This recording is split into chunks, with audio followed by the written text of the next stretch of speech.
Chapter 5. Bakit kinuha mo pa rin ang Baltimore's place? Akala ko ba nagkasundo na tayo sa bagay na yon? Mrs., ang aga-aga pa para mag-away tayo. Huwag mo akong matawag-tawag na Mrs. kapag ganitong mainit ang ulo ko. Ibinagsak ni Temari sa ibabaw ng table ni Jubei ang dala niyang bag.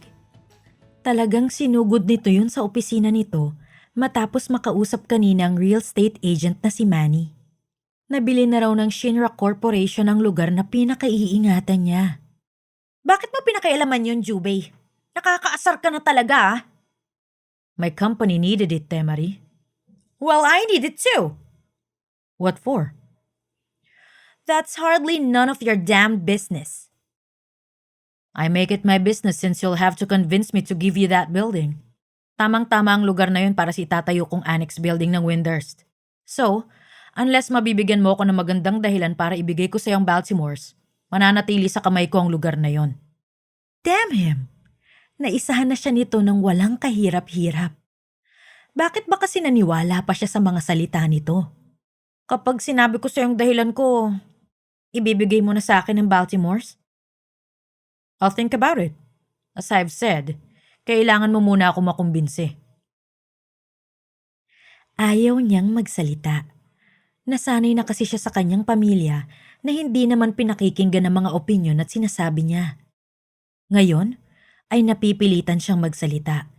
Kahit na nga, alam niyang hindi rin naman ito pakikinggan ang sasabihin niya. Men are so heartless. Bakit ba hindi na lang sila magkaroon ng sarili nilang planeta at nang hindi na nagugulo pa ang mundo ng mga kababaihan? Kailangan ko ang Baltimore's dahil yun ang pinakamagandang pwesto para sa iniisip kong itayong negosyo. Which is? A restaurant. Matagal ko ng plano yon. Hindi ko lang agad na isa katuparan dahil ipinahamak mong perang puhunan ko sana para doon. He leaned back against his seat. Halatang pinag-iisipan nito ang husto ang kanyang mga sinabi. Which was new to her. Usually kasi, pinakikinggan lang ng mga tao sa paligid niya ang mga sinasabi niya, pero hindi naman talaga yun siniseryoso. Jubei, on the other hand, looked he was interested enough to contemplate on her words. For the first time, someone did listen to her. You don't have to work, you know. Wika ni Jubei. Kapag naghiwalay na tayo, makakakuha ka ng malaking halaga since wala tayong pinirmahang prenuptial agreement. Gusto ko lang ng isang bagay na alam kong pinaghirapan kong ipundar. O gusto mo lang may mapatunayan ka sa iba? Paano kung ganun nga? Masama ba yon? Hindi naman. May kinuha itong papeles sa drawer nito at ibinigay yon sa kanya. Just sign it and Baltimore's yours. Napatanga na lang siya rito. Ibinibigay na nito sa kanya ang lugar nang walang ibinibigay na anumang kondisyon. Huwag mong isipin na ginawa ko to dahil naaawa ako sa'yo. Anito. Gusto ko lang subukan mo ang nauna mong plano. Pero kapag nabigo yun, babawiin ko uli sa'yo ang Baltimore's, Temari. You only have one chance, so make sure you do everything right. Wala palang kondisyon, ha? Ngunit hindi niya magawang maasar dito. He had given her a chance to prove herself. Sapat na yun para mapalagpas niya ang kasalanan nito sa kanya ng mga sandaling iyon. Kinuha na niya ang mga papeles at binalikan na rin ito ang trabahong ginagawa kanina bago siya sumugo doon. Subalit na natili lang siya sa harap nito habang pinagmamasdan nito.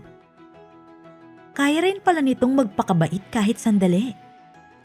Ang maganda pa ron, nagustuhan niya ang ugali nitong yon. Hindi naman pala ito ganun kasama. I don't really like it when someone's watching me while I'm working. Muli niya itong binalingan. Do you need anything else, Mrs.? Wala na, mister. Dala ang mga papeles ay naupo siya sa visitor's couch upang doon napirmahan ang mga papeles. Mrs. Mister. Kakatuwang tawagan yon para sa tulad nilang mag-asawa na. Pero nakakatuwa sa pandinig now that she thought about it. Para silang mga tanga. Siya lang, no? Huwag mong kakalimutan, Mrs. Bernardo ka na ngayon at hindi na Ikasyano. Nagulat pa siya nang marinig ang boses na yun ni Jubei. Lalo na nang maupo ito sa tabi niya at ibigay sa kanya ang isa pang kopya ng mga papeles. Alam ko naman magkakamali ka kaya nagpadagdag ako ng isa pang kopya.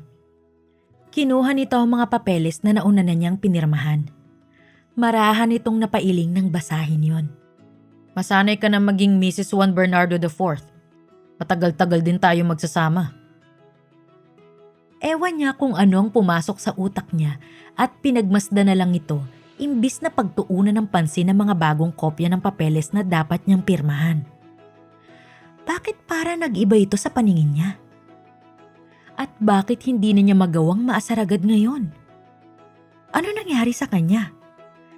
Nang balingan siya nito ay tila doon lang siya nahimasmasan. Saan ko nga uli ito pipirmahan? Itinuro nito sa kanya ang espasyo sa pinakailalim ng mga papeles. Ang ganda pala ng mga daliri nito. Parang kandila. At ang mga kuko, malilinis. Marie, imbis na ang mga daliri at kuko niyang pag-interesan mo, bakit hindi mo nalang pirmahan yung mga papeles at nang makalayas ka no? Mag-iiba na naman ba ako ng pirma, Jubei? Kasi iba na ang pangalan ko eh. Hindi ko rin alam. Ibinigay nito sa kanya ang isang piraso ng papel na hawak nito. Mag-practice ka muna ng ibang pirma habang hindi ko pa naitatanong sa mga abogado. Gusto niya ang magaang na atmosphere na to sa pagitan nila ng kanyang asawa. Asawa. Well, would you look at that? Parang tanggap na niya ang sitwasyon nilang yun ah. Parang hindi nangyari na kagabi lang ay halos magpatayan na sila ng dahil lang sa isang kama. Okay na ba to? Ipinakita niya ang kanyang bagong pirma. Dumikit naman ito sa kanya upang tingnan yon. Bahagya siyang nailang. Ngunit ilang segundo lang ay tila nakapag-adjust na rin ang sistema niya sa presensya nito. And it felt good. Just like that time when she leaned against his back. Hindi maganda. Anito. Palitan mo. Subukan mo pa yung ibang style at strokes. She never thought signing papers could feel this nice. How about this? Parang pinagtripan lang ng addicts. Gandahan mo naman. Yun ang pinakamagandang pirma ko, no? Sinubukan niyang muli. Kapag nilait mo pa yan, sasaksakin na kita ng ballpen. Hindi, okay na yan. Sagot nito nang hindi man lang tinitingnan ang kanyang bagong pirma. Natawa na lang siya. Ngingiti-ngiti na lang din ito nang kunin sa kanya ang mga papeles. Pagkatapos ay tahimik na lang sila habang nanatiling nakaupo sa couch. Wala na siyang masabi pa rito. Ito man ay tila wala namang ibang gustong sabihin.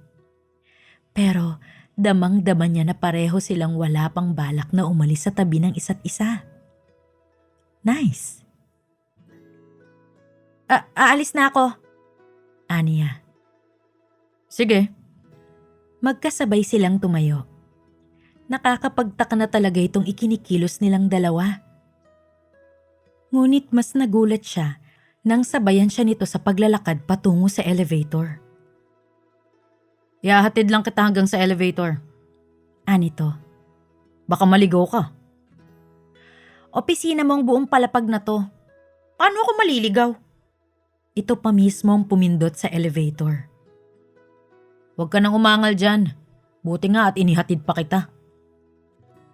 So dapat pa ako magpasalamat sa'yo, ganon? Hindi ko na inaasahan yan. Alam ko namang hindi ka talaga magpapasalamat. Marunong din naman ako magpasalamat kahit paano. Pumasok na siya sa elevator nang bumukas yun. Thank you. O ayan, see? Ngumiti lang ito at itinaas ang isang kamay bilang pamamaalam. Ingat, Mrs. Ang ngiti nitong yon ang baon niya nang sumara ang elevator. Napasandal siya sa malamig na steel wall ng elevator na may ngiti rin sa kanyang mga labi. Ay, mukha ka na ring tanga ngayon, Temari. Aniya sa sarili. Ngumingiti ka ng walang dahilan? Anong wala? Meron, no? Oo nga pala. And her reason was that guy she thought she would never get along with. Her husband. Buong araw na nagpaikot-ikot si Temari sa pagsusupervise sa renovations ng Baltimore's Place at ang pamimili ng mga kailangang kasangkapan para sa kanyang restaurant. May kaunting ipon naman siya sa bangko at yun na nagagamit niya pambili ng mga gamit niya. Nakatulong din na hindi na niya binayaran kay Jubei ang lugar na yon dahil mas nakapag-focus na siya ng husto sa restaurant mismo.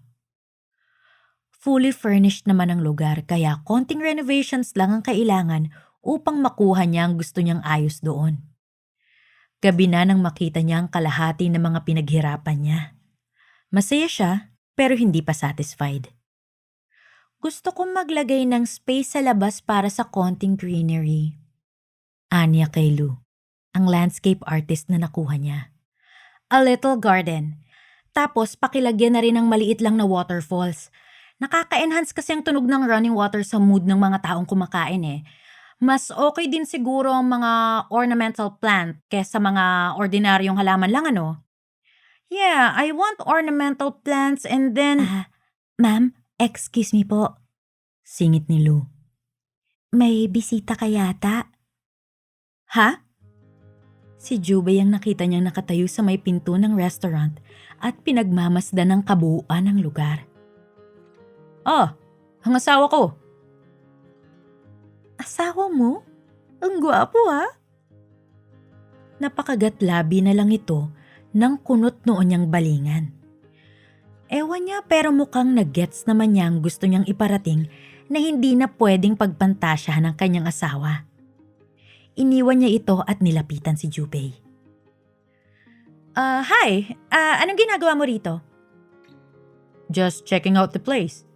Isang araw pa lang ang nakakalipas, malaki na agad na naging progress nitong lugar Oo, talagang hindi ko tinigilan hanggat wala akong nakikita magandang resulta. Isa-isa niyang itinuro ang mga natapos na bahagi ng restaurant. Ito ang magiging bar counter. Dito naman, smoking area. Meron din sa second floor pero hindi mo pa makikita yung kagandahan nun kasi hindi pa namin naumpisahan sa renovations. Gabi na, Temari. Hindi ka pa ba uuwi? Mamaya na siguro. Kailangan ko pang bigyan ng mga instructions sa mga trabahador dito para sa…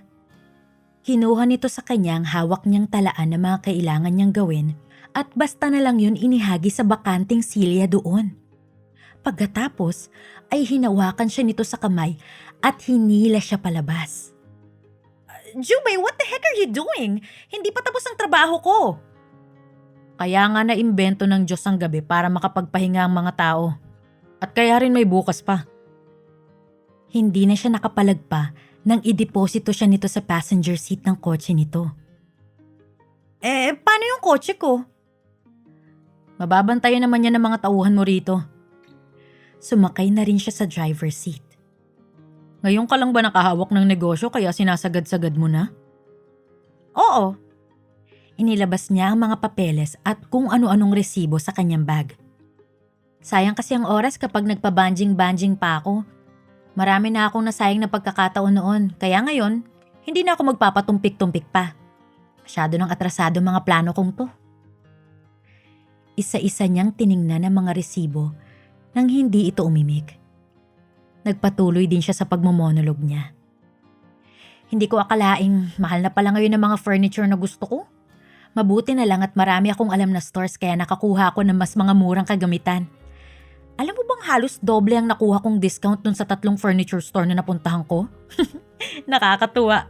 Bukas, maayos na namin ang mga gamit sa restaurant at siguro sa susunod na linggo, magiging fully operational na yon. I can't wait for that day. Nanatiling tahimik lang ito habang nagmamaneho. Well, kung hindi ito magsasalita, okay lang sa kanya. Mas mabuti nga iyon dahil makakapag-concentrate siya sa ginagawa niyang pagsi-self-inventory. Kaya lang, inatake naman siya ng antok ngayong wala na siyang makausap. Magsalita ka naman dyan, Jubei.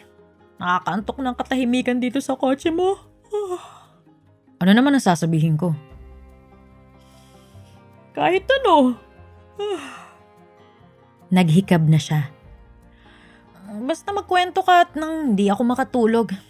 Isa-sort out ko pa mga resibong. Muli siyang naghikab. Ay, naku. Kinusot niya ang mga nanlalabo at namumungay niyang mga mata. Masyado yata talaga siyang napagod kanina, kaya ngayong nakakuha ng pagkakataong makapagpahinga ang katawan niya, ay sinamantala na nito yon. Hindi na niya nalabanan pa ang hila ng antok. Kapipikit lang niya ng kanyang mga mata nang maramdaman niya ang masuyong paghila sa kanya ni Jubei at paghilig nito sa kanya sa dibdib nito. Matulog ka lang dyan, Mrs.